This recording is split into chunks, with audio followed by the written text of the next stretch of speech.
I've spent the last few years working with marketing leaders and teams to figure out how they can be the best version of themselves so that they can do their best work no matter what the circumstances are.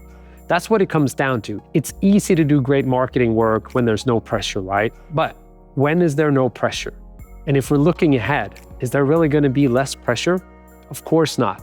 So what we have to do is we have to continue to invest in our own internal skills to equip ourselves to be ready for what's to come. And that's where I want to step in. That's what I want to help with.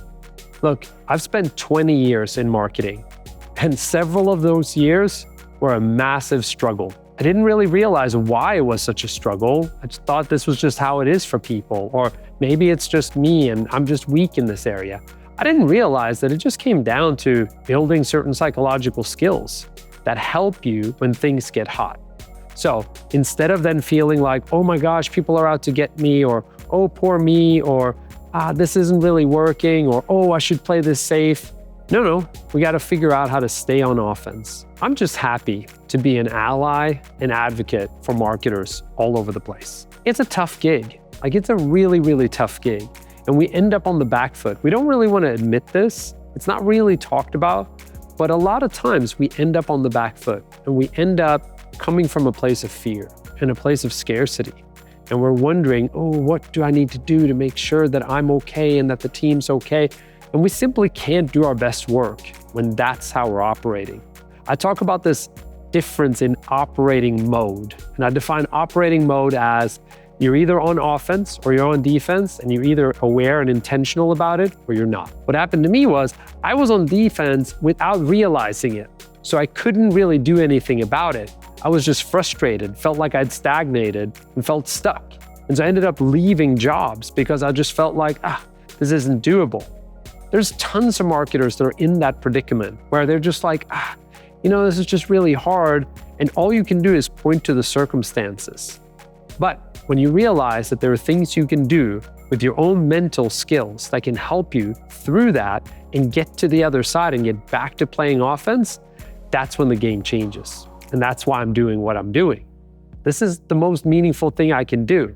I don't know if I've just become this old guy, or I just want to help, or I don't know what it is, but what lights me up is helping marketers get through that stuff, prepare themselves for it so that they don't fall in those traps that I fell in. I'm writing this book. It's going to take me forever, I'm afraid, but I'm really going to try to crank on it. I've interviewed about 100 marketing leaders on this topic already. And what's crazy is that every single one is saying the same thing, which is, yeah, I've definitely been on defense. It was really hard. It was tough. I wasn't ready for it. And you know what? I didn't really have the words for it. It's interesting you're calling it this. That's the reality for everybody. So if you're in that spot, welcome to the club, right? But the other thing that's interesting here is that because we don't have language, it's harder to find the tools. And that's what I've been working on. That's what the past 3 years have been about. When I've been talking about, I'm writing this book. Actually, I wasn't really writing it. I was just working on the concepts, trying to understand what was at play, trying to figure out I'm not a psychologist, but performance psychology can give us clues as to what to do in these high pressure situations, right? Surely others are grappling with some version of this as well. So we can learn from them. And so in this book, I'm applying these performance psychology concepts specifically to the world of marketing, because that's the world I come from. And I'm still in that world, by the way. But look, we have to get real, and we have to realize this. Your marketing skills are good enough, trust me. And your leadership skills, probably pretty much good enough too. But there's this third bucket that nobody tells us about. I call it our operating mode. We're either on offense or we're on defense. And we're either aware and intentional about that, or we're not.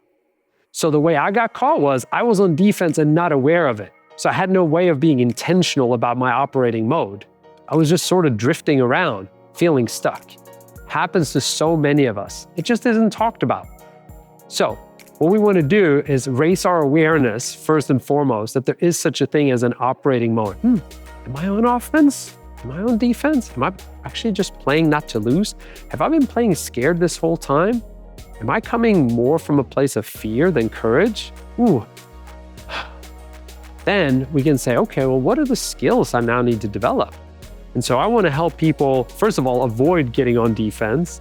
And then I want to help people get out of it. And then I want to help people stay on offense.